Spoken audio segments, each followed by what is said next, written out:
The 20th Congress is hereby called to order.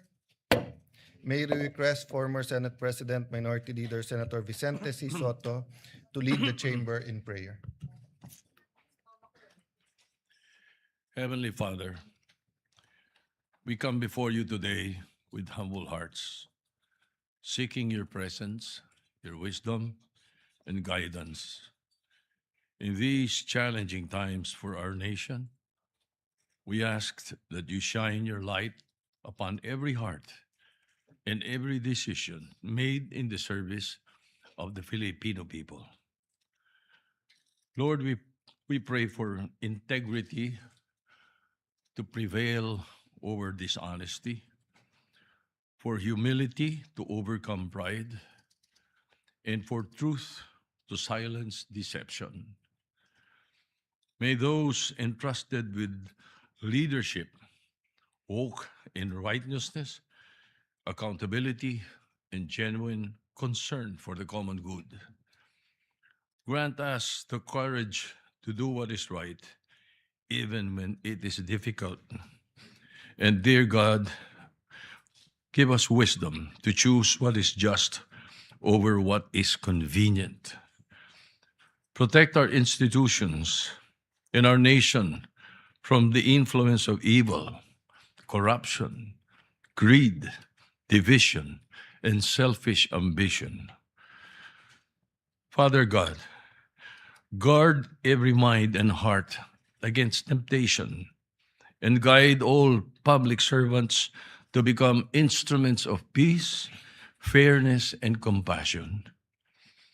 Dear Lord, bless our nation with leaders who fear you, honor the truth, and serve with sincerity.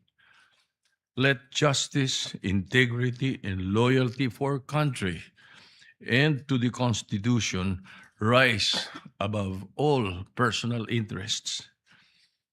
May everything we do today be guided by your wisdom and covered with your grace. All this we ask in your holy name. Amen. Amen. Thank you very much, Senator Soto. A prayer that all of us should reflect on. Secretary, please call the roll call. Please call the roll.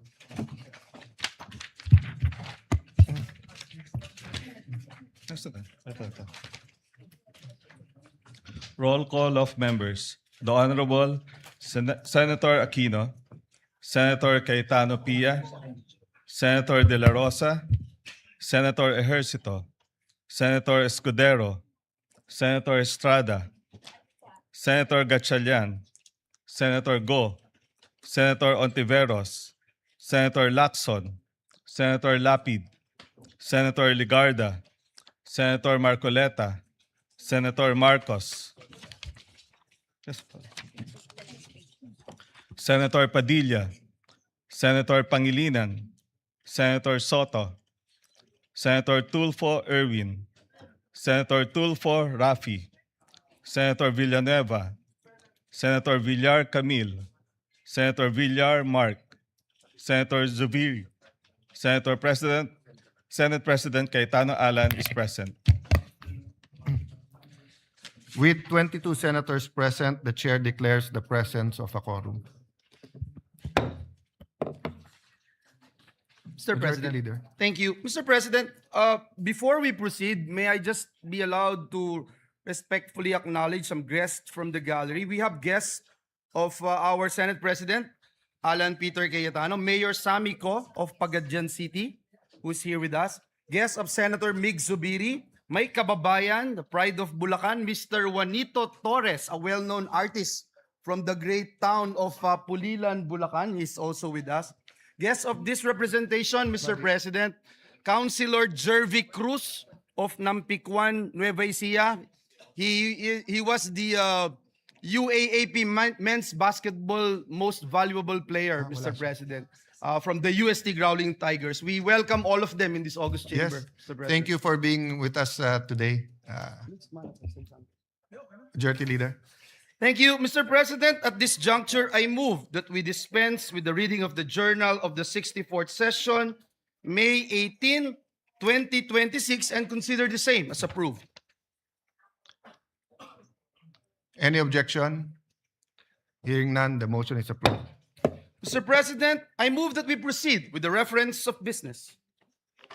Is there any objection?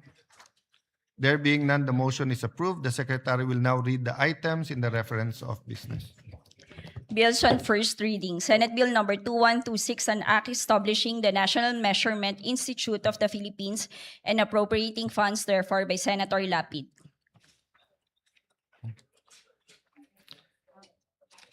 Referred to the Committee on Science and Technology, Civil Service, Government Reorganization, and Professional Regulation, Ways and Means, and Finance.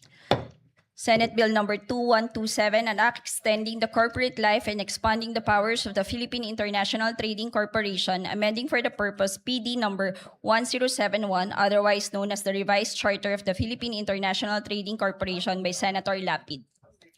Refers to the Committee on Government Corporation and Public Enterprise, Trade, Commerce, Entrepreneurship, and Finance. Resolutions. PSR 386, resolution congratulating and commending Albert Ian de los Santos for his historic gold medal performance and record-breaking feat in the men's 71 kilogram category at the 2026 IWF Junior World Championship in Ismailia, Egypt by Senator Lapid. Referred to the Committee on Rules. 387, resolution congratulating and commending Filipina Tech leader Kat Borlongan for being honored as a Knight Chevalier of the National Order of Merit, Order National du Mérite by the Republic of France by Senator Lapid. Referred to the Committee on Rules. 388, resolution urging the Department of Health to strengthen food safety, sanitation, and public health measures following the discovery of drug-resistant bacteria in street-sold palamig beverages in Tondo, Manila by Senator Lapid. Referred to the Committee on Health and Demography. 389, resolution congratulating and commending Team Pilipinas and Siniende of St. Pedro Poveda College for winning the gold medal in the Open Hip Hop Division of the 2026 International All-Star Federation Dance Worlds Championship held in Orlando, Florida by Senator Lapid.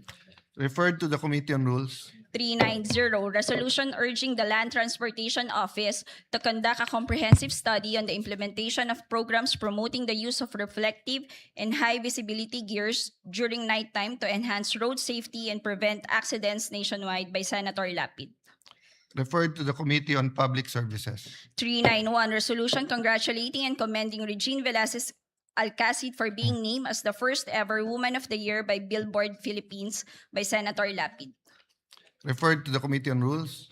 Committee reports. Committee report number 63 submitted by the Committee on Local Government on House Bill number 7554 introduced by Representatives Fresnedi and Miraflores, an act declaring December 19 of every year as a special non-working holiday in the city of Muntinlupa to be known as Muntinlupa Foundation Day, amending for the purpose RA number 9191, otherwise known as an act declaring the first day of March of every year as a special non-working holiday in the city of Muntinlupa to be known as the Muntinlupa City Charter Day, recommending its approval without amendment. Sponsor, Senator Estrada.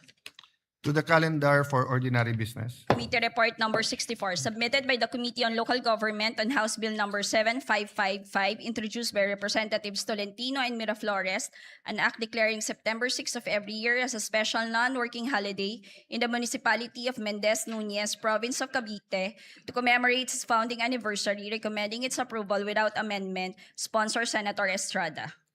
To the calendar for ordinary business. Committee report number 65, submitted by the Committee on Local Government on House Bill number 142, introduced by Representatives Olivares and Miraflores, an act declaring February 13 of every year a special non-working holiday in the city of Parañaque, Metro Manila, amending for the purpose RA number 11460, recommending its approval without amendment. Sponsor, Senator Estrada. To the calendar for ordinary business. Committee report number 66, submitted by the Committee on Local Government on House Bill number 761, introduced by Representatives Matugas and Miraflores, an act declaring January 16 of every year a special non-working holiday in the municipality of Dapa, province of Surigao del Norte, in celebration of the feast of its patron saint, the Holy Santo Niño, recommending its approval without amendment. Sponsor, Senator Estrada. To the calendar for ordinary business. Committee Report number 67, submitted by the Committee on Local Government on House Bill number 762, introduced by Representatives Chan and Miraflores, an act declaring June 17 of every year a special non-working holiday in the city of Lapu-Lapu, province of Cebu, in commemoration of its charter anniversary, recommending its approval without amendment. Sponsor Senator Estrada.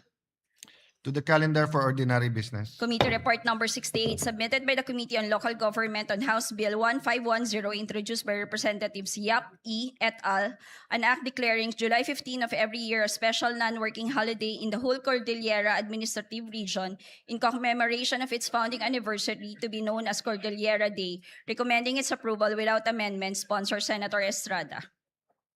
To the calendar for ordinary business. Committee Report number 69, submitted by the Committee on Local Government on House Bill number 1538, introduced by Representatives Bolilla and Miraflores, an act declaring June 9 of every year as a special non-working holiday in the municipality of Rosario, province of Batangas, in celebration of its founding anniversary, recommending its approval without amendment. Sponsor Senator Estrada. To the calendar for ordinary business. Committee Report number 70, submitted by the Committee on Local Government on House Bill number 1539, introduced by Representatives Bolilla and Miraflores, an act declaring November 11 of every year as a special non-working holiday in the municipality of Taysan, province of Batangas, in celebration of its founding anniversary, recommending its approval without amendment. Sponsor Senator Estrada. To the calendar for ordinary business. Second. Suspend lang 1 minute. Session suspended.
Madam President, at this juncture, may we proceed with the additional reference of business?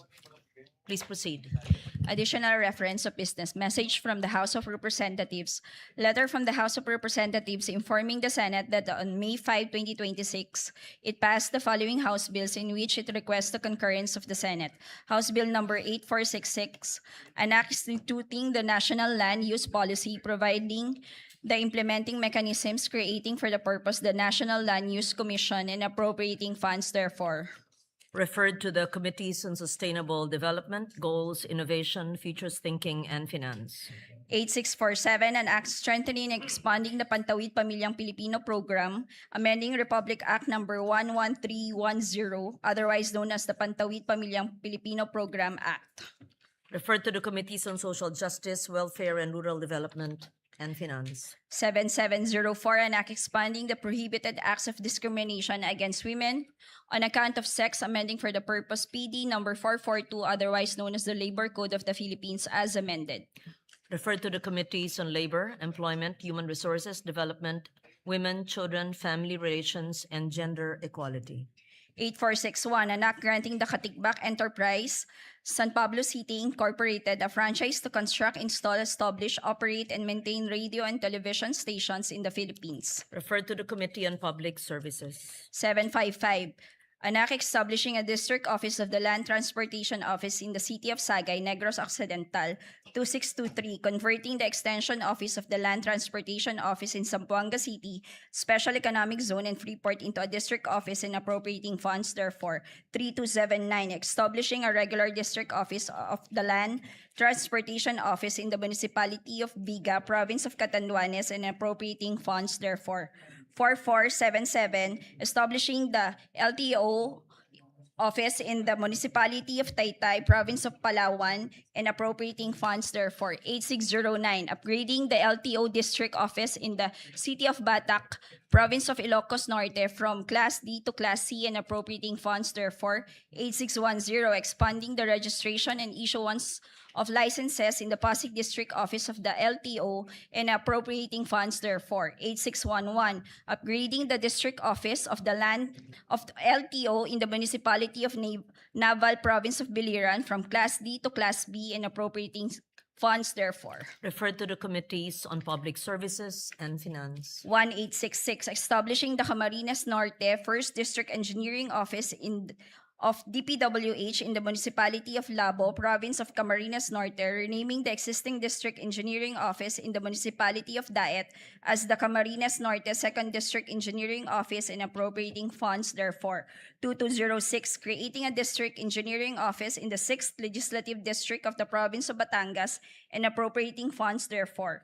3535, creating a district engineering office in the 6th Legislative District of the province of Isabela and appropriating funds therefore.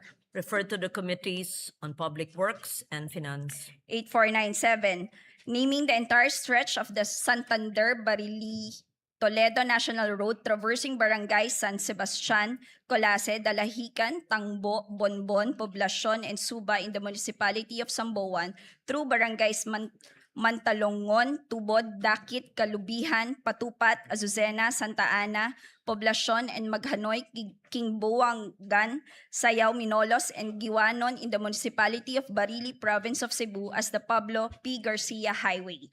8498, naming the diversion road commencing at the Ormoc Baybay Southern Leyte Boundary Road in Barangay Bantigue and traversing Barangay Sumanga, Patag, Donghol, Biliboy, and San Pablo up to the diversion junction at the Palo Carigara Ormoc Road in the city of Ormoc, province of Leyte as the Mayor Vicente G. Torres Sr. Avenue. 8499, naming the road from Barangay West Junction of Hermosilla Drive through Barangay North Rizal Extension Road up to Barangay Donghol, Donghol Lake, Imelda Road, which is also referred to by the Department of Public Works and Highways as the Ormoc Lake Imelda National Tertiary Road in the city of Ormoc, province of Leyte as the Judge Benjamin Pongo Sr. Avenue. Referred to the Committee on Public Works. 8496, renaming the Tawi-Tawi Regional Agricultural College as the Tawi-Tawi State College, expanding its curricular offerings and strengthening its governing board. Referred to the Committee on Higher Technical and Vocational Education. 857, 7. Converting the Balicuatro College of Arts and Trades in the Municipality of Allen, Province of Northern Samar into a polytechnic institution to be known as the Northern Samar Polytechnic Institute and appropriating funds therefore. 8578. Establishing a polytechnic institution in the Municipality of Mutyong, Province of Samar to be known as the Mutyong Polytechnic Institute and appropriating funds therefore. 8579. Converting the Cagayan de Oro School of Arts and Trades in the City of Cagayan de Oro into a polytechnic institution to be known as the Cagayan de Oro Polytechnic Institute and appropriating funds therefore. 8580. Converting the Northern Mindanao School of Fisheries in the Municipality of Buenavista, Province of Agusan del Norte into a polytechnic institution to be known as the Northern Mindanao Polytech Institute and appropriating funds therefore. 8581. An act establishing a polytechnic institution in the Municipality of Pulangi, Province of Albay to be known as the Pulangi Polytechnic Institute and appropriating funds therefore. 8582. Converting the Dipolog School of Fisheries in the City of Dipolog, Province of Zamboanga del Norte into a polytechnic institution to be known as the Zamboanga del Norte Polytechnic Institute of Fisheries and appropriating funds therefore. 8583. Converting the Agusan del Sur School of Arts and Trades in the Municipality of Prosperidad, Province of Agusan del Sur into a polytechnic institution to be known as the Agusan del Sur Polytechnic Institute and appropriating funds therefore. 8584. Converting the Sorsogon National Agricultural School in the Municipality of Castilla, Province of Sorsogon into a polytechnic institution to be known as the Sorsogon Polytechnic Institute and appropriating funds therefore. 8612. Establishing a polytechnic institution in the Municipality of Santa Maria, Province of Bulacan to be known as the Santa Maria Polytechnic Institute and appropriating funds therefore. Referred to the Committees on Higher Technical and Vocational Education and Finance. 8626. Establishing a College of Medicine in the Eastern Samar State University in the City of Borongan, Province of Eastern Samar and appropriating funds therefore. 8627. Converting the South Cotabato State College in the Municipality of Sorala, Province of South Cotabato into a state university to be known as the South Cotabato State Universities and appropriating funds therefore. Referred to the Committees on Higher Technical and Vocational Education, Ways and Means, and Finance. 839. An act declaring Can Umantad Falls located in Barangay Kadapdapan, Municipality of Kandihay, Province of Bohol, an ecotourism site. 842. Declaring Kankoka Hills located in Barangay Cambane, Municipality of Kandihay, Province of Bohol, an ecotourism destination. 901. Declaring Mabanog Falls located in Barangay Darapuay, Municipality of Bansalan, Province of Davao del Sur, an ecotourism site. And 1005. Declaring the Congressman Edelmiro A. Amante Sr. Mapaso Resort and Adventure Nature Park located in the Municipality of Santiago, Province of Agusan del Sur, an ecotourism zone. Referred to the Committees on Tourism, Environment, Natural Resources, and Climate Change and Finance. 1663. Establishing the Battle of the Sibuyan Sea Memorial Shrine in the Municipality of Kahidjokan, Province of Romblon, and declaring it a tourism destination. Referred to the Committees on Tourism and Finance. 1664. Declaring the Binukot Beach area located in Barangay Bunsuran, Municipality of Ferrol, Province of Romblon, an ecotourism destination. Referred to the Committees on Tourism, Environment and Natural Resources, and Climate Change and Finance. 1665. Declaring the Kolong Beach located in the Municipality of Corcuera, Province of Romblon, a tourism destination. And 1666. Declaring the Municipality of San Jose, popularly known as Isla de Carabao, Province of Romblon, a tourism destination. Referred to the Committees on Tourism and Finance. 1667. Declaring the Looc Bay area located in the Municipality of Looc, Province of Romblon, an ecotourism destination. Referred to the Committees on Tourism, Environment, Natural Resources, and Climate Change and Finance. 1668. Declaring the Payayasog Beach located in Barangay Mangansagag, Municipality of Corcuera, Province of Romblon, a tourism destination. 1669. Declaring the ruins of Cota de San Jose located in the Municipality of Corcuera, Province of Romblon, a tourism site. 1672. Declaring the Siki It Elepante Rock Formation located in the coast of Barangay Labnig, Municipality of Corcuera, Province of Romblon, a tourism site. Referred to the Committees on Tourism and Finance. 2928. Declaring the Municipality of San Fernando, Province of Romblon, a tourism development area. 8562. Declaring the Municipality of Columbio, Province of Sultan Kudarat as tourism development area. 8563, declaring Bangal Caves located in the municipality of Ragay, province of Camarines Sur as ecotourism destination.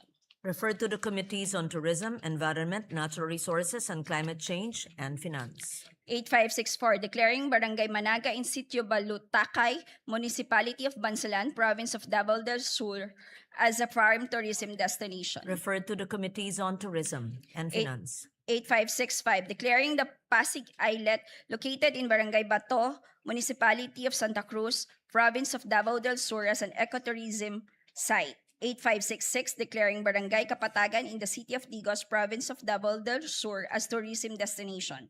8568, declaring the Bakhawan Eco Park located in Barangay New Buswang, municipality of Calibo, province of Aklan as an ecotourism zone. Referred to the Committees on Tourism, Environment, Natural Resources, and Climate Change, and Finance. 8569, declaring the immediate environs of the National Shrine of Padre Pio, commonly known as Padre Pio Shrine, located in Barangay San Pedro, City of Santo Tomas, Province of Batangas, as a tourism destination. 8570, declaring the municipality of Barlic in Mountain Province as a tourism development area. Referred to the Committees on Tourism and Finance. 8571, declaring the Palani Beach located in the municipality of Balod, province of Masbate as an ecotourism destination.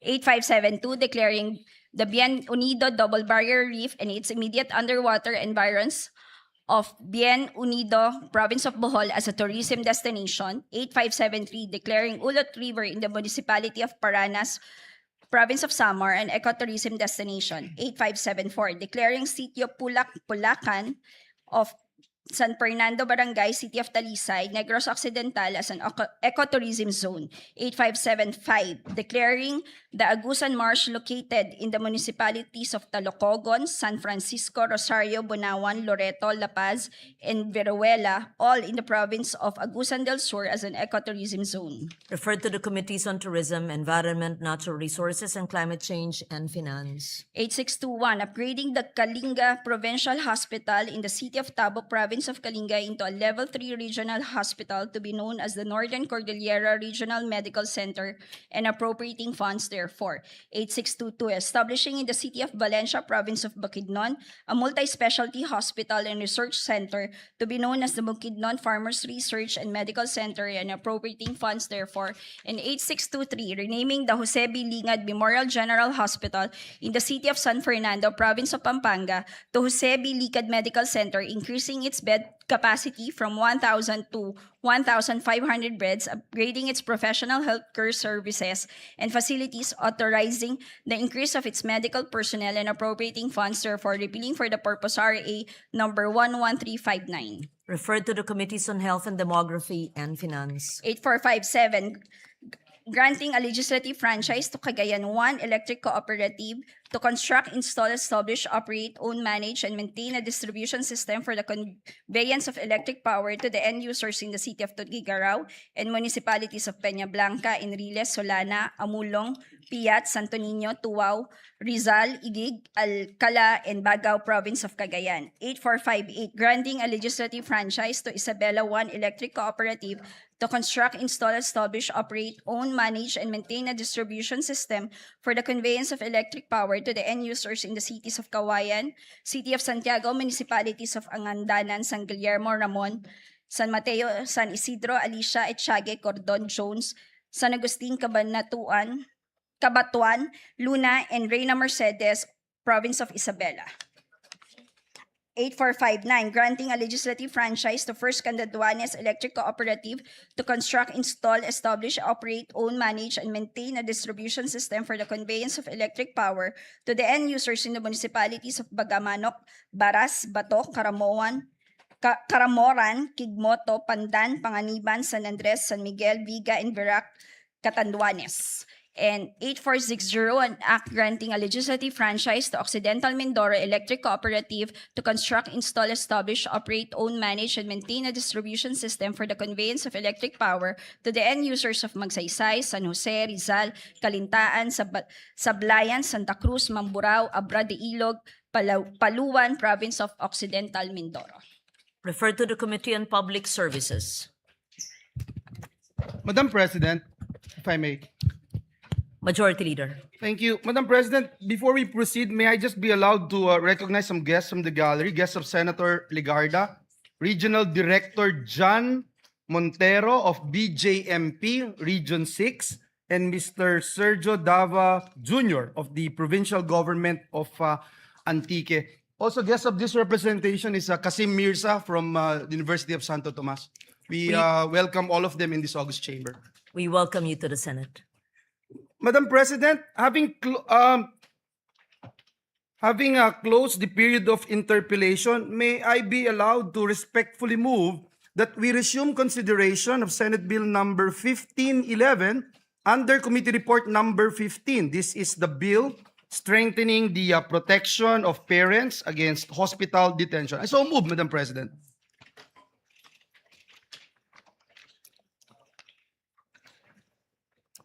Which bill is that?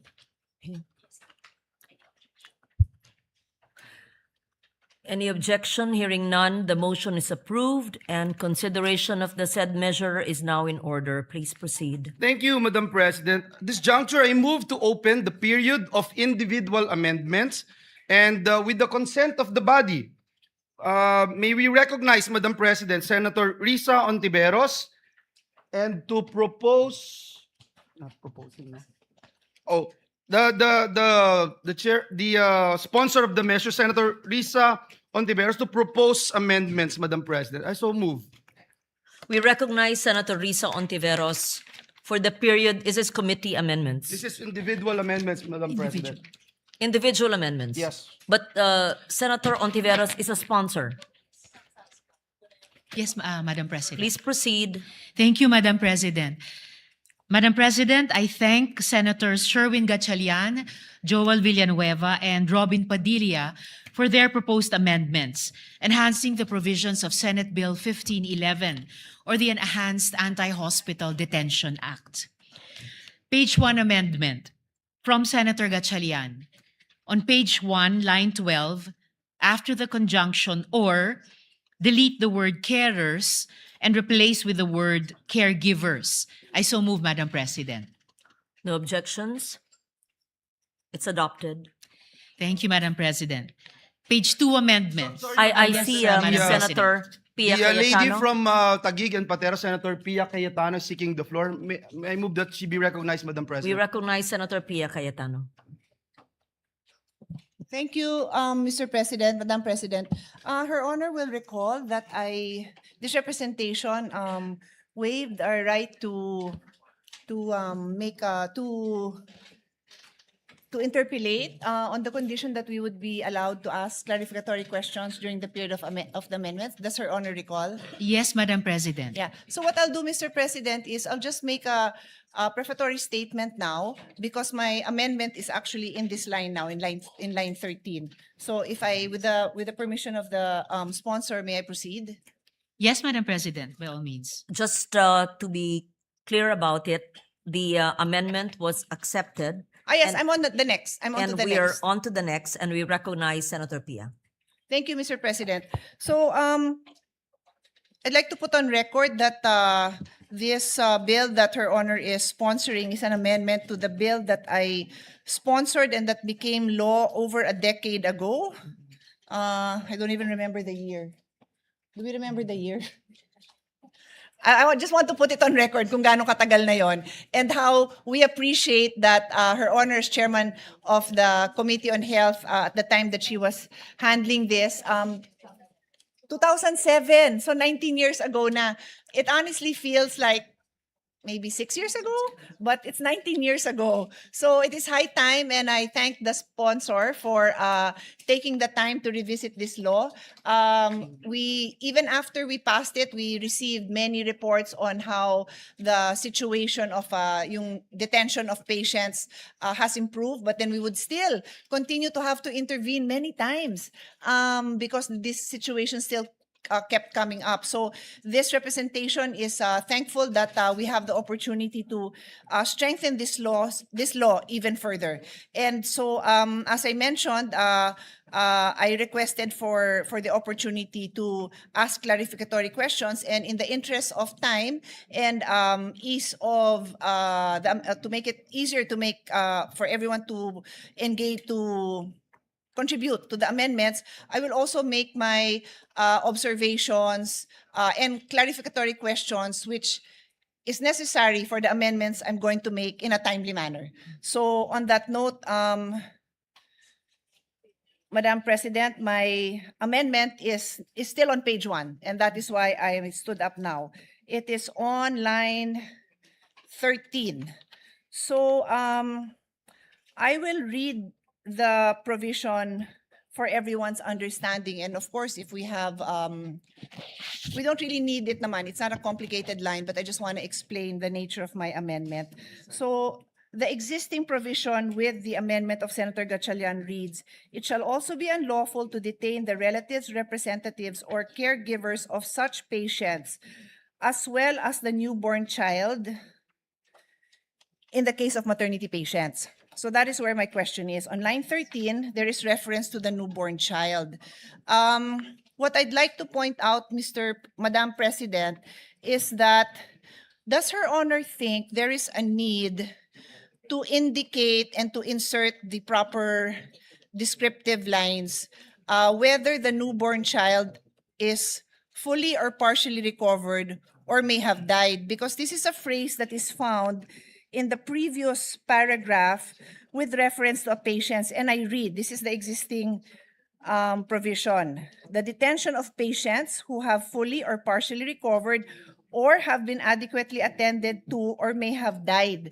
So may clarification na gano'n, na yung status ng patient, whether nag-recover siya partially or fully or namatay, covered siya. So I'm also asking now, should we make that same clarification for the newborn? Kasi po, yung nakita kong mga cases, ilalaban pa talaga ng ospital, patay na. Hindi naman sinabi sa batas yun na patay na. Buhay pa. So this representation feels it won't hurt to add those lines. We submit, Madam President, I do agree with the gentlewoman from Taguigan Pateros that it would not hurt to include that qualification if she so desires. Okay.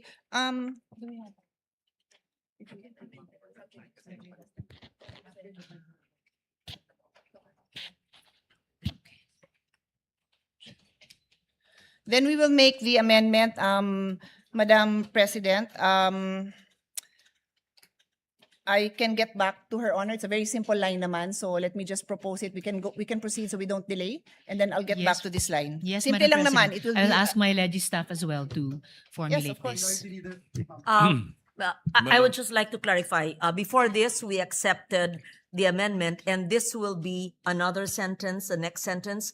May you just please read it, and then we say subject to style, or depending on the consultation with the sponsor. Yes. Well, The more, main- more or less subject to style, it would be newborn child who has fully or partially recovered or who has been adequately attended to or who may have died. Similar to the above provision. We submit, Madam President, subject to style. If the sponsor so agrees, then the amendment you're supposed to accept it if you would agree. Just to add, Unless Madam there's any President, to objection. my earlier acceptance, although this second paragraph of Section 1 is originally supposed to refer to that nefarious practice of palit ulo, but as I mentioned, it would not hurt if the gentlewoman so desires to add that qualification of whether having fully or partially recovered and having been adequately attended to or may have died to the phrase newborn child, Madam President.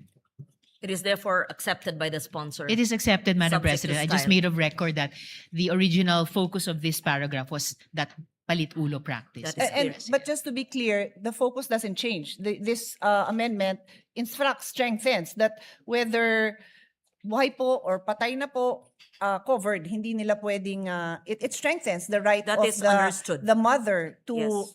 to be able to bring home her child. Yes, Madam Yes. President. And we recognize the minority leader, Senator Soto. I will concur with the subject to style, but just as a reminder, editorial amendment. I don't think there is a use for the Article 2 between us and D. Yeah, that's what. Yes, yes, we noted that, Madam President. I would have included that. My staff was already pointing it out to me, but since I said subject to style, di ko na po sinama. But thank you, Mr. Minority Floor Leader, dahil yun din po ang nakita natin. Thank you for that.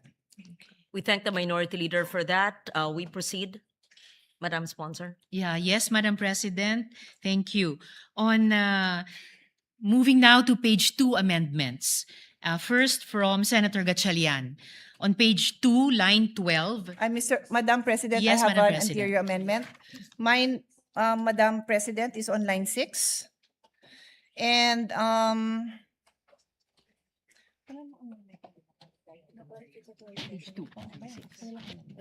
so actually, there may be no need for an amendment. It's just to clarify the intention here so that again, when this when these amendments become law, we make it very clear what the legislative intent is. So I'd like to read this into the record so that our colleagues who are following along with us can follow the discussion. No? This paragraph is about the patient who expresses a desire to be admitted to a non-private room and yet naipasok siya sa private room. So, explain ko lang po ang concern ko. No? So, I'll read that paragraph first. The amendment of the sponsor states, patients who stayed in private rooms shall not be covered by this act.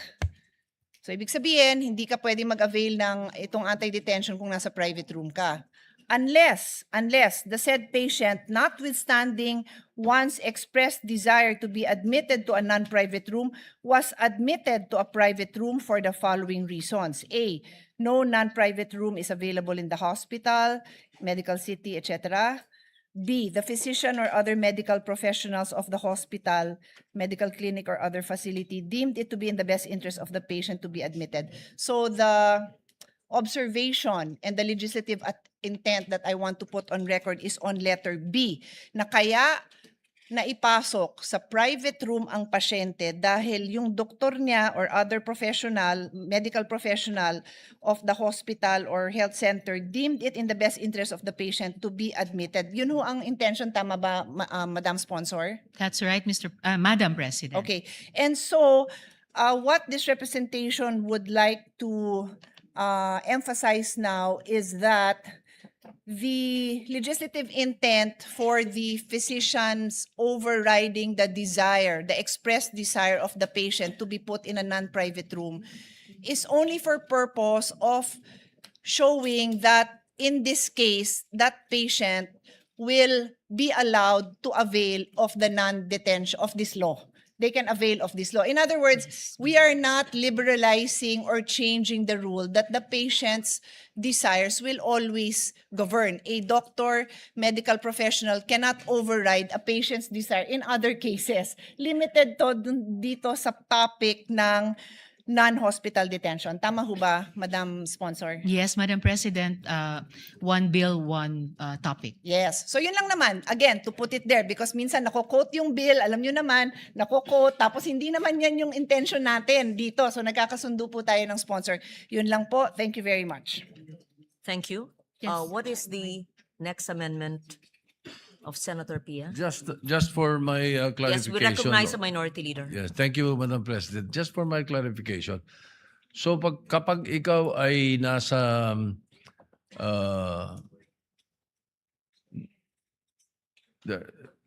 in a private room, you know, you're in a private room, the law does not apply to you? This law does not apply to you? Is that it?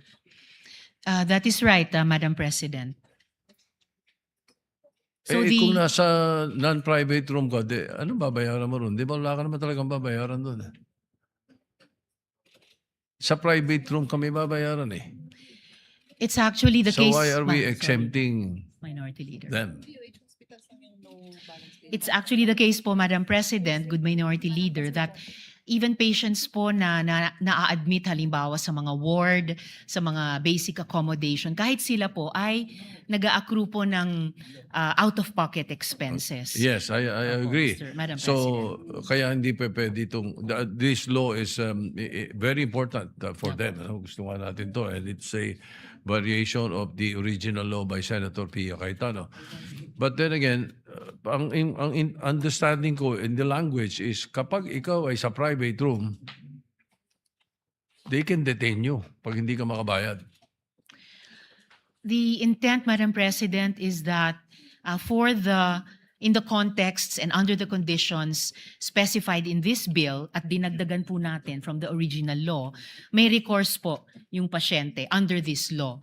It is not to say may na kung recourse. iba pa po ang circumstansya niya, wala na siyang ibang remedies under the law, but it may be other laws. Ito po, specific to those. What kung saan recourse ito kaya yung- would that be? For example, we have a patient in a private room, may cirrhosis of the liver, and then sabi ng mga doktor, wala na pag-asa ito. Iuwi nyo na lang. Hindi maiuwi, walang pambayad. Hindi papayagan ng ospital. They do not fall in the category of this law. Or this bill, I'm sorry. Unfortunately, Madam President, in the case of that patient, yung medical decision po ng attending physician niya ang magpe-prevail. Well, The answer, if Her Honor will allow. Certainly, Madam Yeah, President. at May the least, at least, sponsor, yes. thank you. At Senator least Pia. during the time that we sponsored the original bill, iba lang yung requirements ng private hospital. They have the liberty to, nagpapauwi naman yan sila and we really don't support any detention under any condition. But because they chose a private room, minsan ang mahal din talaga ng rooms na pinipili nila, may iba silang kondisyon. So they may be requiring promissory note, guarantor, ang daming requirements bago nila palabasin. In this case, very specific yung rule na no detention. And then later on in other provision, there are also requirements pa rin to produce something. But that is what the law is dictating. Hanggang dito lang ang pwede nyong i-require. Pag private na, then the hospitals can make other requirements, Mr. President, to secure the payment that for payment for the services that were rendered, Mr. President. Yun yung naalala po natin dun sa bill when we worked on it before. Thank you. Additionally, I hope Madam it President, clarifies. po maiiwasan yung sitwasyon na binababalaan ni Minority Leader dahil kahit sa mga private hospitals, by law, kailangan nilang i-provide 10% ng mga kwarto nila under ward or basic accommodations terms to the patients, Madam President. well, just for the record, so that when this bill becomes law, the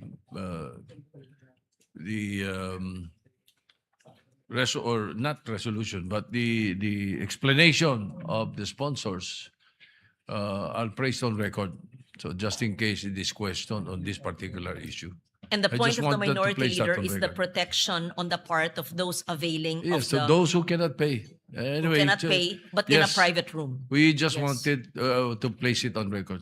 Thank you. Thank you. Thank you, Senator Minority Soto. Leader, Madam President. Senator Cayetano is finished with her We're on page amendments. 2 amendments, we're Madam just President. following the sequence, so I have Okay. more when Her Honor Yes. gets to the page and number that I'm at. Thank you. Thank you. We recognize Senator Erwin Tulfo. If the lady sponsor would allow it, Madam President, I just Yes, Madam want- President. Gusto ko lamang po kasing linawin, nabanggit po kasi kanina na may mga pasyente pong sila po kasi ang namimili na ilagay sila sa pribadong kwarto. Sa amin pong public service, sa aking pong tanggapan, kadalasan po na ini-interview po namin ay bakit ka pumasok sa private room gayong wala ka naman palang kakayahan na magbayad. Ang sagot po lagi sa amin, Madam President, good lady sponsor, ay emergency po. Puno po lagi ang mga ward, ang mga free ward. Kaya napipilitan pong silang sinasabi sa ospital na kung maaari ilagay ang kanilang pasyente sa private ward, sa private room. Minsan po alam nila na napakamahal po ito pero gusto lang po siguro nilang mailigtas ang kanilang mahal sa buhay. Kaya po, kasi ang sinasabi kadalasan ng ospital, ala po kaming kwarto, ala po kaming higaan para sa inyo. Kailangan po ninyong ilipat ang inyong pasyente. Dito po nagkakaproblema. Kaya napipilitan po ang isang mahirap na pasyente na kababayan natin na sabihin na lamang okay na po sa free ward, ay sa paying po kami, magbabayad naman po kami. Gayong alam po nila na wala po silang kakayahan na magbayad. Ito po ang isa sa mga kadalasang suliranin ng mga kababayan natin, Madam President, good lady sponsor. Kaya po, hindi naman sa kagustuhan nilang mailagay sa private room, kundi dahil sa ika nga kailangan na pong matugunan, makita ng doktor ang pasyente. Otherwise, ang option lamang po nila ay ilipat sa ibang ospital. Kalimitan po sa mga lalawigan, kailangan ilipat pa sa isusunod na bayan o sa lungsod ang pasyente para lamang po matugunan. Paano po, Madam President, good lady sponsor, kung ang sakit po ay appendicitis at kailangan na pong operahan? Ililipat pa po ba? Kaya no choice po sila. Siguro po, can we put this on record, Madam President, good lady sponsor, na sometimes po, hindi po nila kagustuhan na ilagay po ang kanilang pasyente sa ospital. Yun sa private room, Madam President, good lady sponsor. Yun lamang po. Thank you, Senator Erwin Tulfo. Salamat. Take note of that, and Yes. at least if there are problems in the future in interpretation of this law, the comments will be able to enlighten the poor patients who may be booked in a private room. Thank you. Salamat, Madam President. And even now, salamat sa good gentleman mula sa Palawan. Yung pag-exempt sa exemption ng coverage nitong law sa ganong mga pasyente na inilarawan ng good gentleman ay nandun na rin po sa page 2, line 8, letter A, na kaya sila na ipasok sa private room. May dahilan na no non-private room in the hospital, medical clinic, or any other similar facility was available. Or ganun yung impormasyon na ibinigay sa kanila. And the patient was compelled to be admitted thereto due to the urgency of the case. Pero nagpapasalamat pa rin ako sa good gentleman. Yung dagdag na paliwanag nila sa ganitong sitwasyon ay on the record na rin po para sa mga situations in the future tulad ng sinabi ni Madam President na kailangan pang lalong ipaliwanag. Salamat, Madam President. Thank you. We recognize Senator Pia Cayetano. It's just an added commentary. Earlier when I said that we thank the sponsor for taking up this amendment to the existing law, kasi nga these are the kind of examples that are brought to our attention, whether it's kay Senator Tulfo sa atin and I'm sure sa tanggapan din ng ating sponsor. So kaya nasama na nga yung sinasabing sitwasyon ni Senator Tulfo, nandyan na sa letter A, and I read it into the record earlier. So we thank the sponsor na in-include na talaga yan kasi it's a very common complaint that we receive. Thank you. Thank you. Salamat, Madam President. Moving on to, page 2 amendments from Senator Gatchalian. On page 2, line 12, after the second article, insert the word attending. And after the word other, insert the word competent. I so move, Madam President. No objections? Hearing none. The amendment is adopted. Thank you, Madam President. Still from Senator Gatchalian, on page 2, line 18. After the word circumstances, insert a colon and the phrase, provided that the medical justification shall be in writing and signed by the attending physician or other competent medical professional. I so move. No objections? Hearing none, it is adopted. Thank you, Madam President. From this representation and Senator Gatchalian, still on page 2, between lines 18 and 19, insert the following paragraph. For purposes of this act, detention refers to any act of restraining a person from leaving the hospital, clinic, or similar facility on grounds of non-payment, in part or in full, of hospital bills, medical expenses, or professional fees. It includes the refusal to A, physically discharge or to issue documents necessary for discharge, interment, or benefit claims. B, remove medical devices when removal is medically appropriate. Or C, release a cadaver of a deceased patient to the surviving relatives. I so move, Madam President. No objections. Hearing none, it is adopted. Thank you, Madam We President. recognize Senator Pia Cayetano. Yes, Madam President. I actually defer to the wishes of the sponsor. Just like to point out that in the definition of detention, and I don't have a copy, so this is just from what I heard, Her Honor made reference to the detention of the patient. But when we defined earlier, in the earlier provisions, we referred to the caregiver and the newborn. So does Her Honor think it might be better that we also mention them, the patient, the caregiver, and the newborn, for consistency, Madam President? I would be accepting of that, Madam President. And is there an amendment? Subject to style, Madam President. The addition of those. Yeah, Terms. the amendment would be after the word patients, the caregivers, or the newborn. We submit. May we hear the whole sentence from the sponsor? As I understand it from the... Sorry. Yes, Madam President. The complete reference in the earlier paragraphs also make note of relatives and representatives in addition to caregivers. So I can write down the complete line if Her Honor wishes, or we can just add it. The intention is Yes, Madam not to President. limit it. The To intention the- is not to limit it to patient, To the but to patient. include everyone else that was Yes. mentioned earlier, that if they cannot detain those persons. The caregiver and The newborn relatives baby. and or representatives. Yes. That is the intention. So we'll include that same enumeration in this provision. I don't have a copy. I'm sorry. So I can't make reference to which line because I don't have a copy of the amendment. Yes. Again, Madam President, I accept subject to style.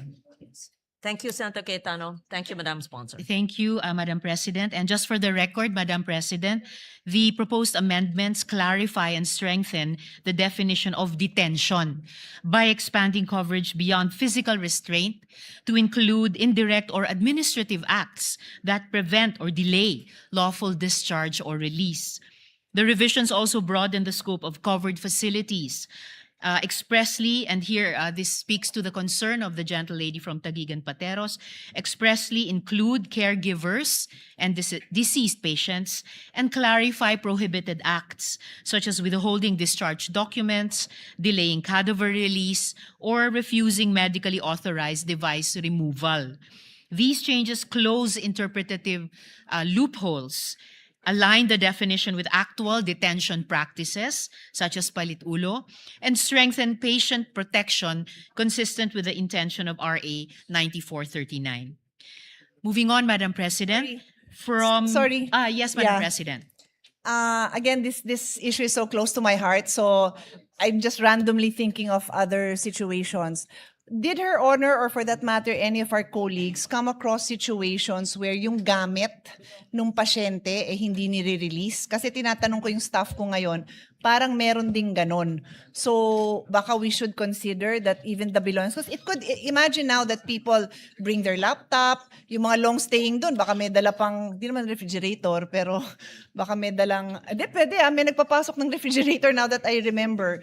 So would Her Honor consider that, na they cannot also hold Personal belongings. the belongings, yeah. Certainly, Madam President, lalo na kung personal belongings naman talaga yun ng pasyente or pamilya or carer niya, dinala nila for the confinement, certainly they should not be, kumbaga, withheld from them kapag uuwi na, Madam President. So actually, sabi nga po ng staff ko, medyo maraming report na kinukuha yung cellphone. So I will draft an amendment and then balikan na lang po natin. I will submit the language in a while. Yes, thank you for that. We take note of that. Thank gentleman. you. Thank you, Madam President. Oo. Yes, Madam We President. recognize Senator Erwin Tulfo. Majority Leader. Thank you, Madam President. Good lady sponsor.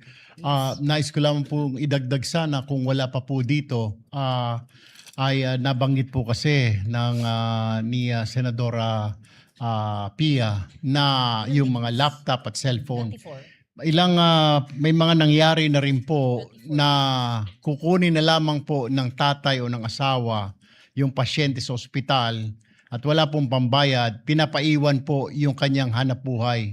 Tricycle o jeepney, minsan po ay wala pong mga cellphone. Ang pinapaiwan po ay tinatanong, may traktor ka ba? Hand traktor.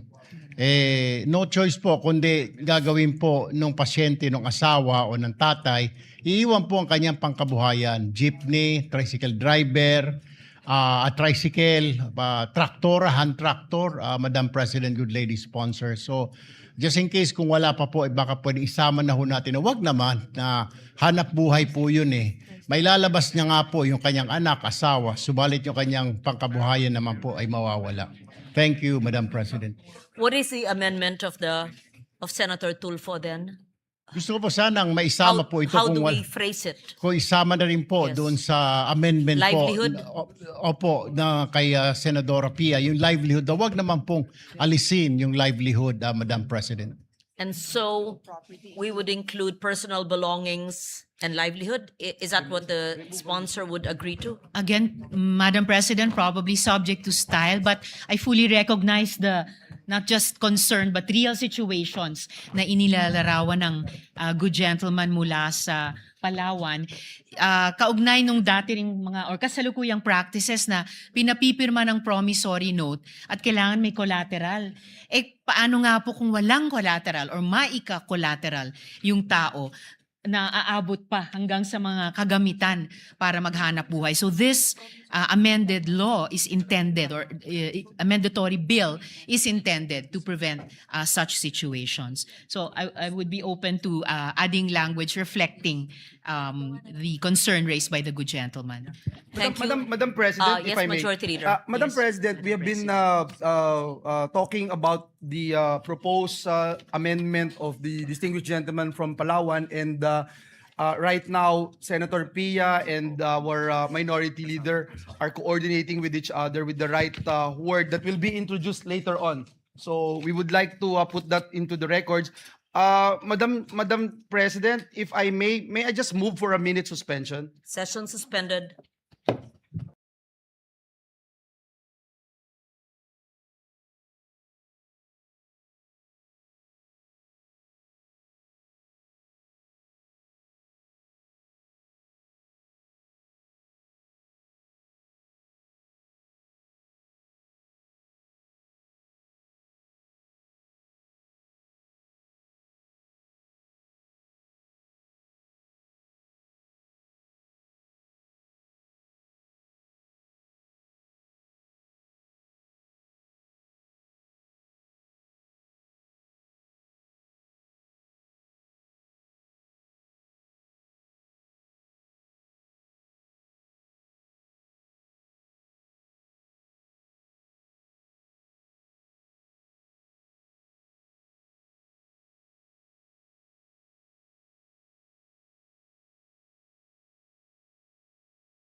Madam President, to allow our colleagues to craft the necessary amendments being proposed here on the floor, may I move that we suspend consideration of Senate Bill number 1511 under Committee Report number 15. And so move, Madam President.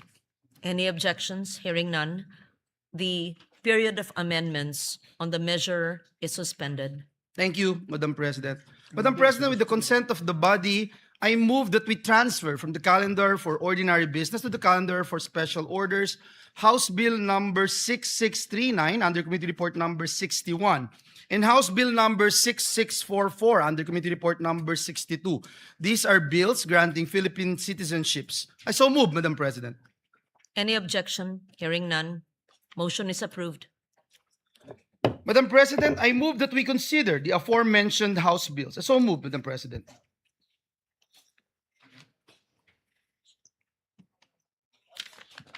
Any objection? Hearing none. The motion is approved. Secretary, please read into the record the title of the bills without prejudice to inserting into the record the whole text thereof. House Bill number 6639, an act granting Philippine citizenship to Benny Francois Boatwright III. House Bill number 6644, an act granting Philippine citizenship to Matthew James Ramos. Madam President, upon the consultation of this representation to the minority leader and with the consent of the body, may I respectfully move to recognize Senator Francis Kiko Pangilinan to deliver an omnibus sponsorship speech. I so move, Madam President. We recognize Senator Kiko Pangilinan for his sponsorship. Yes, please proceed. Thank you, Madam President. Thank you, distinguished Majority Leader, Acting Majority Leader, and to our distinguished colleagues. I rise today, with the permission of our colleagues, for an omnibus sponsorship of two committee reports.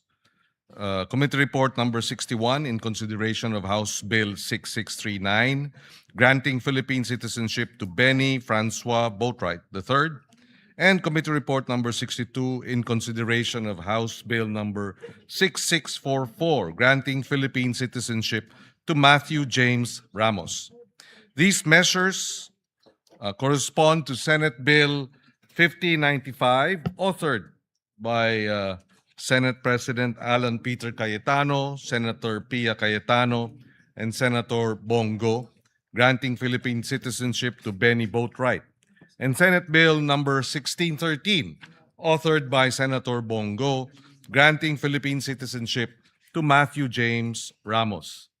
Matthew and Benny are world-class athletes who, despite the many opportunities and paths available to them elsewhere, have chosen to cast their lot with the Filipino people. Pinili nila hindi lang lumaban para sa bandila natin, pinili rin nilang maging bahagi ng ating kwento bilang isang bansa. Matthew James Ramos is a decorated wrestler and a proud son of Filipino Pangasinense Father Chris Crescente Holanday Ramos. Kahit na ipinanganak at pinalaki sa Estados Unidos, pinili ni Matthew na bigyang karangalan ang kanyang mga ninuno, hindi lang sa salita, kung hindi sa sakripisyo, sa paninindigan at serbisyo sa Philippine sports. At the height of a promising wrestling career in the United States, Matthew made the life-changing decision to represent the Philippines in international competitions and help elevate the sport of wrestling in the country. Among his outstanding accomplishments, Matthew was runner-up in the 2023 NCAA Championships and was hailed as Purdue University's 60th All-American. He is a two-time NCAA qualifier and a two-time Big Ten place winner, finishing 7th in 2022 and 3rd in 2023. He became the 2022 U.S. Open champion in the 57-kilogram category and reached the NCAA Championships round of 12 in the 133-pound division that same year. He was also a two-time NWCA, National Wrestling Coaches Association Scholar, All-American, and at a young age, captured the 2018 Cadet World Championship in the 51-kilogram category. He was ranked among the top wrestling recruits in the United States by Flow Wrestling, Intermat, and the Open Mat. Yet, despite these accolades and the many doors open to him in America, Matthew Ramos chose the Philippines. He embraced not only our food, from adobo to dinuguan and to balut. If you are able to eat balut, you are very, very Filipino in that sense. But also the deeper values that define us as a people. Respect for elders through po and opo. The importance of family. During the hearing, I think 6 or 7 or 8 of his family members and his fiancée or his girlfriend was there. And he brought the warmth of a Filipino spirit and of community. Like adobo, which is cooked differently in every region of the country, being Filipino comes in many forms. But whether in cooking, in sports, or in nationhood, what matters most is the heart, ang puso. And for Matthew Ramos, becoming Filipino is already in his heart. He was unable to attend today's sponsorship speech, Mr. President, but he was actually here last week when we were scheduled to sponsor it last week. He had to go back to the United States for a competition, but he is committed to coming back when we pass this measure in plenary. We also recognize Benny Francois Boatwright III, a 27-year-old basketball player from Los Angeles, California, whose talent and leadership have already inspired countless Filipino basketball fans. Benny Francois Boatwright is here with us in the gallery. Standing at 6 feet 10 inches, Benny joined the San Miguel Beermen in December 2023 as the team's import for the PBA Commissioner's Cup. He played a crucial role in leading the Beermen to the championship, delivering 19 points, 13 rebounds, 8 assists in the title-clinching Game 6. But beyond his athletic ability, Benny understands something deeply familiar to Filipinos, that basketball is never about one person alone. It is about trust, sacrifice, and teamwork. That spirit mirrors our own Bayanihan tradition, the belief that people achieve greatness when they lift one another up. By embracing the Philippines and choosing to stand with Filipino athletes, Benny Boatwright strengthens not only our basketball program, but also our hopes of excelling on the international stage, defending our Asian Games title, and one day returning to the Olympics.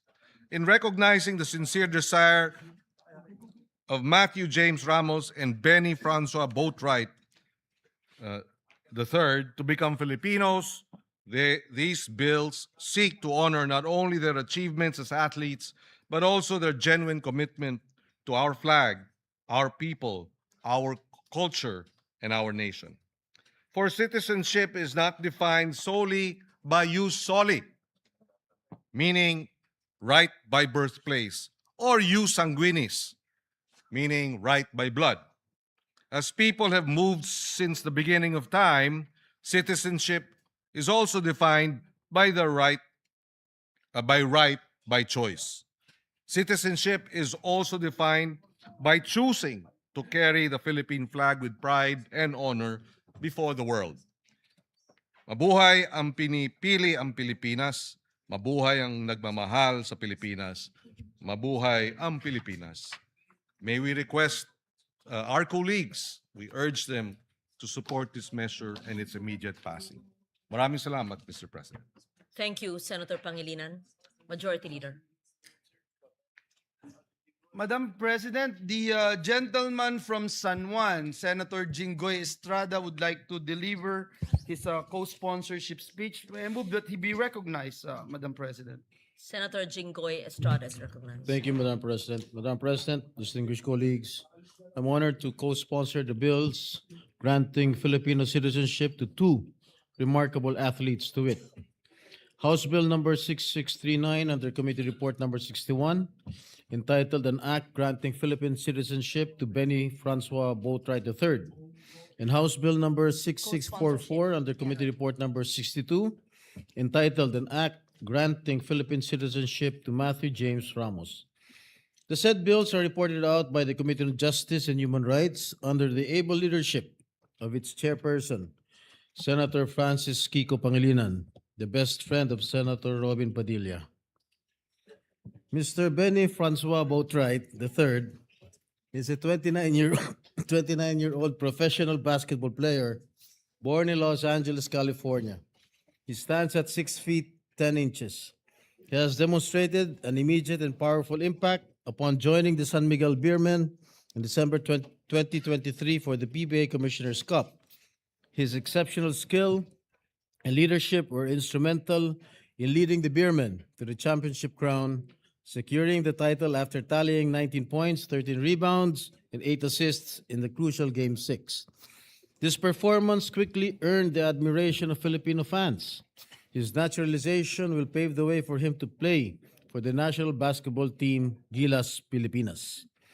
His bid for naturalization is supported by the Samahang Basketball ng Pilipinas Executive Director Erica D. and Gilas team manager Alfrancis Chua. Another athlete applying for Philippine citizenship is Mr. Matthew James Ramos, a 25-year-old Filipino-American wrestler born in Naperville, Illinois. Matthew traces his Philippine roots from his father, Crisante Olanday Ramos, a resident of Barangay Poblacion, Basista, Pangasinan. He is the 2022 US Open champion and 2022 NCAA Championship Round of 12.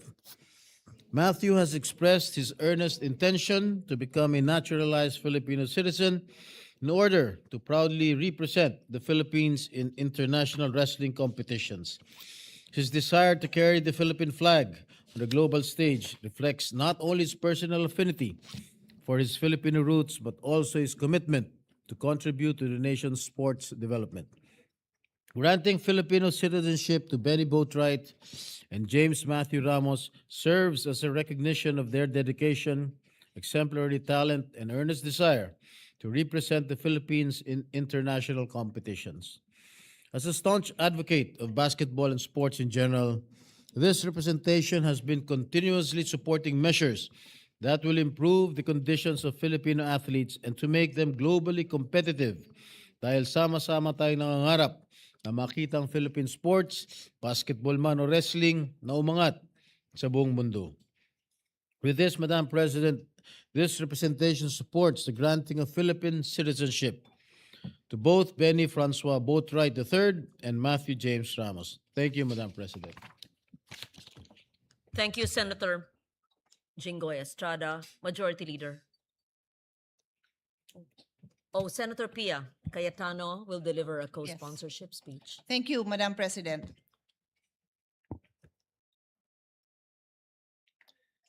Madam President, I rise to co-sponsor House Bill number 6639 under Committee Report number 61, granting Philippine citizenship to Benny Francois Boatwright III, and House Bill number 6644 under Committee Report number 62, granting Philippine citizenship to Matthew James Ramos. For Benny Francois Boatwright, as the primary author of Senate Bill number 1595, the Samahang Basketball ng Pilipinas, SBP, requested this representation to file this bill as it is a crucial step toward further strengthening our national basketball program. Since joining the San Miguel Beermen in December 2023, Boatwright has proven to be more than just a talented player. His impact and presence on the court was deeply felt by Filipino fans. He has demonstrated that what it truly means to contribute to Philippine sports with excellence, consistency, and a heart that has clearly found a home here. In fact, Boatwright's connection to our people predates his professional career. Growing up, he was surrounded by our community and culture and had many Filipino friends. This natural bond with our heritage is exactly why he has integrated so seamlessly into our local basketball scene. Since first arriving in 2023, Boatwright has consistently chosen to return to the Philippines, not merely as a place of work, but as a community with which he has formed a genuine and lasting bond. His contribution does not end in the PBA. If naturalized, he will play for Gilas, Pilipinas, in the Asian Games, the SEA Games, and in the 2028 Olympic qualifying cycle for the 2028 LA Olympics. Ultimately, Boatwright's value to this nation goes far beyond his performance on the court.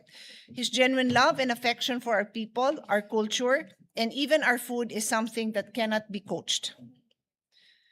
For Matthew James Ramos, a 25-year-old Filipino-American elite wrestler who traced his heritage to his father, Crisente Holanday Ramos of Basista, Pangasinan, he intended to become a naturalized citizen to officially represent the Philippines in international combat sports competition, being supported by the Wrestling Association of the Philippines. Ramos holds an exceptional athletic record, highlighted by being crowned the 2018 Cadet World Champion, winning the 2022 U.S. Open Championships, and finishing as the 2023 National Collegiate Athletic Association, NCAA, national runner-up for Purdue University, where he earned All-American honors. Demonstrating a rare balance of athletic and academic rigor, he maintained his standing as a two-time National Wrestling Coaches Association Scholar, All-American, and was recognized as one of the 2024 Outstanding Seniors by Purdue's College of Health and Human Sciences. Crucially, he brings this elite coaching expertise back home, committing to train, mentor, and uplift local Filipino wrestlers. His naturalization promises to elevate the Philippines on the global wrestling stage and serve as a powerful inspiration to the Filipino youth. In closing, granting citizenship to Boatwright and Ramos, who have both demonstrated excellence and commitment to the Philippines, is a recognition of the value they bring to our collective aspirations. I've always believed that sports is more than just a game. It is a platform. It is a platform for our youth to see what excellence looks like in action. Being an athlete has taught me important life values such as discipline, teamwork, time management, and commitment, all of which I use to this day. These are the same standards we now set forth for Boatwright and Ramos as they prepare to raise the Philippine flag. I ask for your support, my dear colleagues. Thank you, Madam President. Thank you, Senator Pia Cayetano. For another co-sponsorship speech, we recognize Senator Bongo. Mr. President, esteemed colleagues, as one of the authors of the bills in consideration, I rise today to co-sponsor the measures granting Philippine citizenship to Mr. Benny Boatwright III and Mr. Matthew James Ramos. At the outset, allow me to express my full support for these measures and thank the sponsor, Senator Kiko Pangilinan, for prioritizing these measures.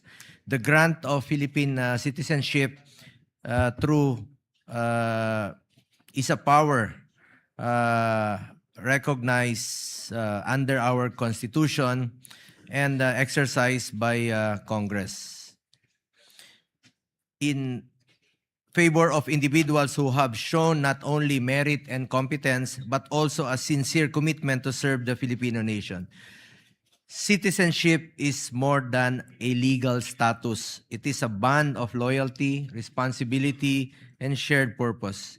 In the case of these two athletes, we see individuals who are willing to carry our flag, represent our people, and contribute to the continuing development of Philippine sports. Mr. Benny Boatwright has already made a strong mark in Philippine basketball. Napapanood niyo po siya sa PBA, sa ongoing PBA, no? Kaya lang na eliminated yata sila just last Saturday or Sunday.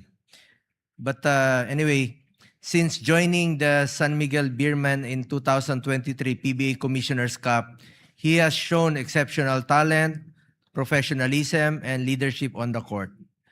His contribution helped the team capture the championship, and his performance proved that he can be a valuable addition to the future of Philippine basketball.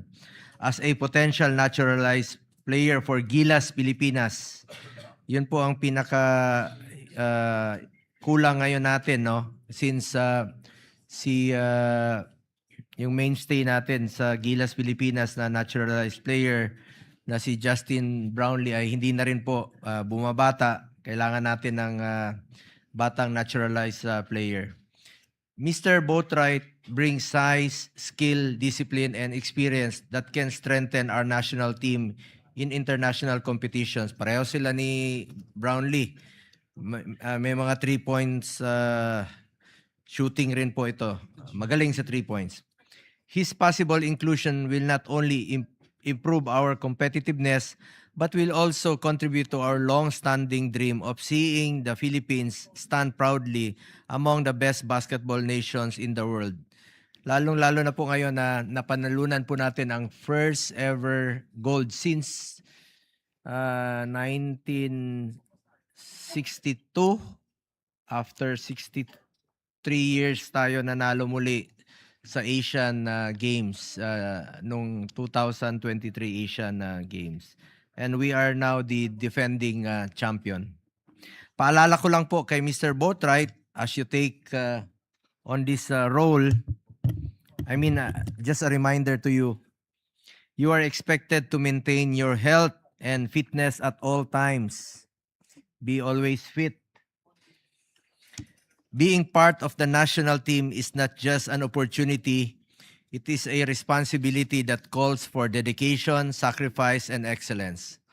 Always bear in mind your duty to support and elevate the team, guided by discipline in everything you do, both on and off the field. You must consistently keep yourself in peak condition, prepared to perform and compete at the highest level. Always eat Filipino food. Try to eat bulad also, my favorite. Likewise, we also recognize Mr. Matthew James Ramos, a Filipino-American wrestler whose Filipino roots trace back to Pangasinan through his father. Ito talaga, nanggaling po ito sa Pangasinan at pride natin ito. Mr. Ramos has clearly expressed his desire to become a Filipino citizen and to represent the Philippines in international wrestling competitions.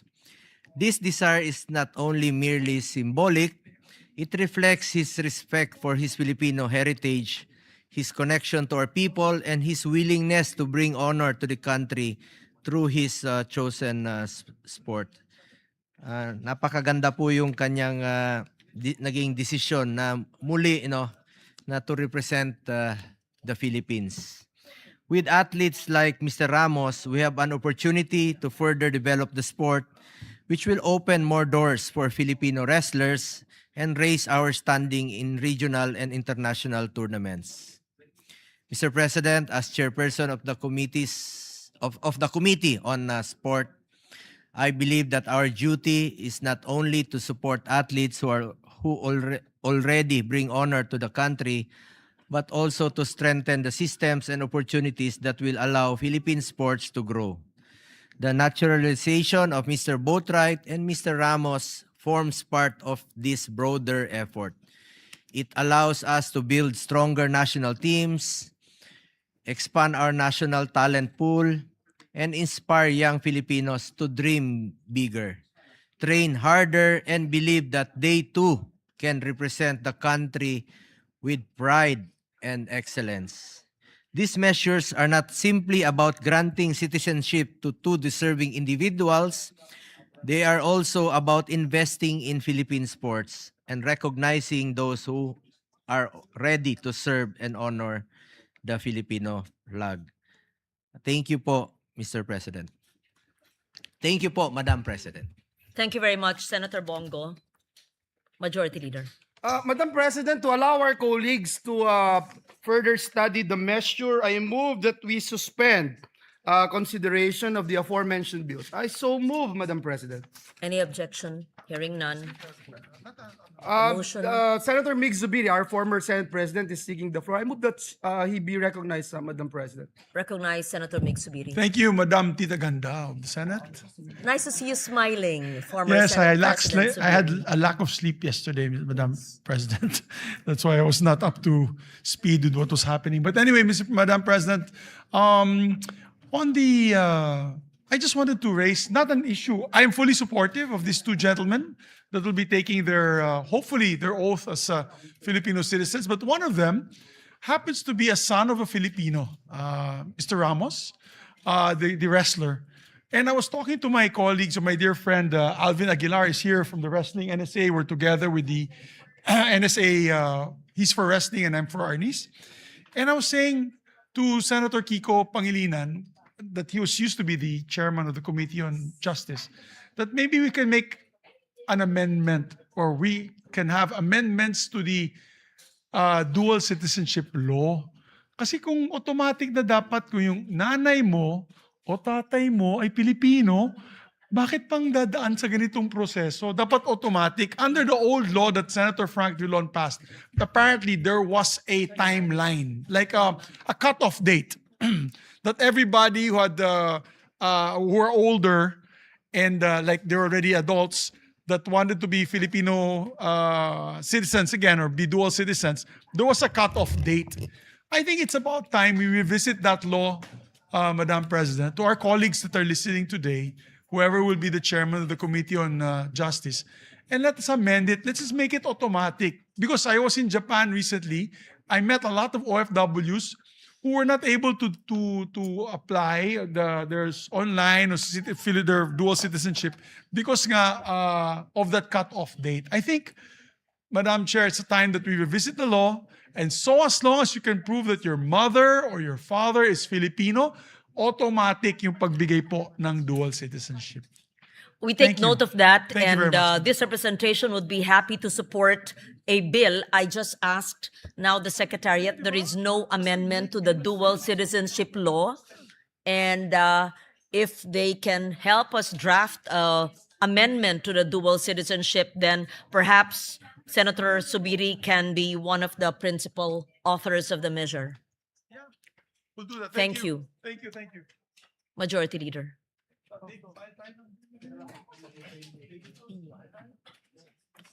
Yes, Madam President, may I move again to consider Senate Bill number 1511 under Committee Report number 15, and this is the bill strengthening the protection of patients against hospital detention. So move, Madam President. Have we, you've moved already for the... I did, Madam Yes, President. and the motion was approved. Yes. Yes. Already approved that Now we we suspend revert back consideration. and Yes. recognize Senator Ontiveros, the sponsor of the measure. May we recognize again the Salamat We po, Madam recognize Senator President. Ontiveros.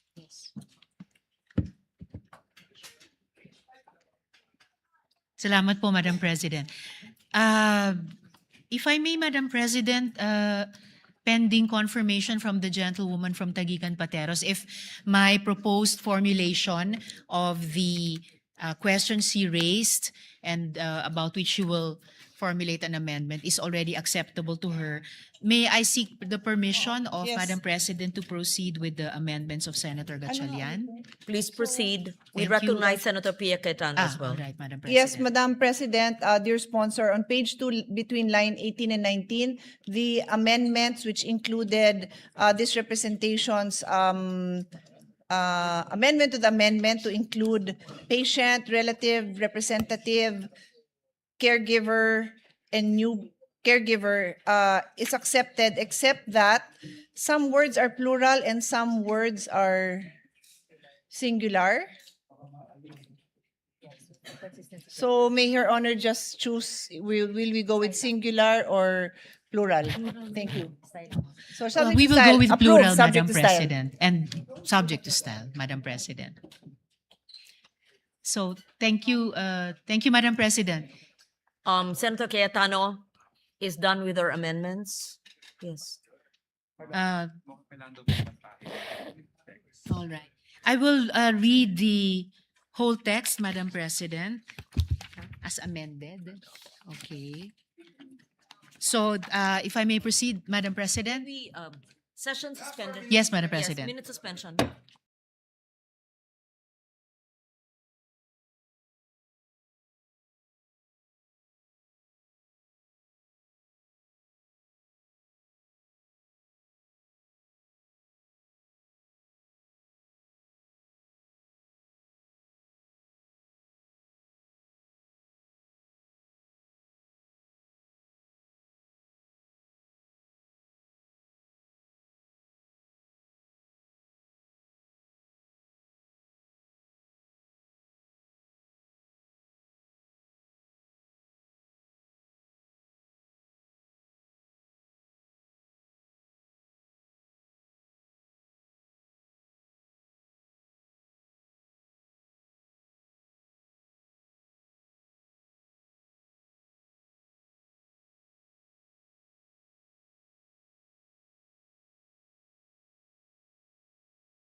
We recognize once again the sponsor of the measure, Senator Risa Ontiveros.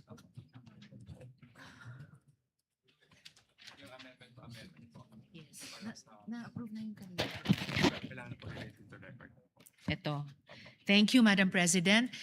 Just to read into the record, the earlier discussed and approved amendment of the good gentle lady from Taguigan Pateros, that provision will now read on page 2, between lines 18 and 19, insert the following paragraph. For purposes of this act, detention refers to any act of restraining a person, whether a patient, relative, representative, caregiver, newborn, or deceased person, from leaving a hospital, clinic, or similar facility on the ground of non-payment, in whole or in part, of hospital bills, medical expenses, or professional fees. It includes the refusal to A, physically discharge a patient or issue documents necessary for discharge, interment, or benefit claims. B, remove medical devices when such removal is medically appropriate. C, release personal belongings. And D, release the cadaver of a deceased patient to the surviving relatives. So for the record, Madam Chair. We therefore approve Yes, the Madam Chair. amendment just read by the sponsor. Thank you, Madam Chair. To proceed, still on page 2 from Senator Gatchalian. On page 2, line 30, after the word required, delete the preposition on and replace with preposition of. Further, on the same line, delete the word senior citizens and replace with the word patients. I so move. No objection? So Thank- approved. Thank you, Madam Chair. Madam President. Page 3 amendments now. Still from Senator Gatchalian. On page 3, line 2, after the word development, delete the colon and the phrase provided further that those patients who are partially recovered shall sign a waiver or undertaking that they are assuming the risk of the consequences for requesting for discharge despite having not fully recovered. I so move. No objection? Thank Amendment you, is approved. Madam President. We recognize Senator Yes, Madam Pia President. Cayetano. To repeat, the motion approved was to delete from colon and the following phrase up to the words having not fully recovered. Yes, that Yes, is Madam clearly Chair. understood. Yes, Sorry, Madam Chair. I would just like to see it in writing, just because I was conferring with my staff on my amendment on this same item, so I was not able to capture the actual amendment. It might be the same as mine, it might be different. I need time to just look at the actual amendment, Madam President. It is actually different, Madam President, and it's supposed to be the next amendment that I will read into the record, also from Senator Pia Cayetano. And I will yield the floor if the good gentle lady would prefer to read her amendment, Madam President. So I understand my amendment is different, but I do have a comment on this amendment. If Her Honor can just give me time, a minute suspension, please. All right. Yes, Session Madam suspended. President.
Yes, Madam President. Uh,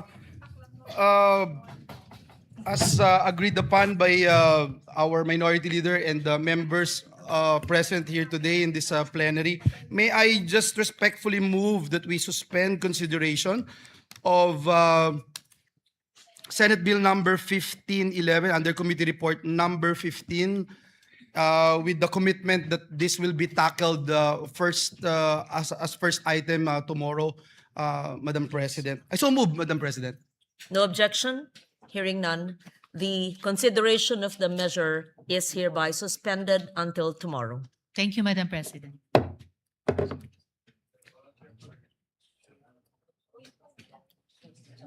Madam President, at this juncture, and pursuant to Rule 10, Section 13 of the Rules of the Senate, may I respectfully move to elect Senator Mark Villar as chairperson of the Committee on Finance, Vice Senator Win Gatchalian. So move, Mr. President.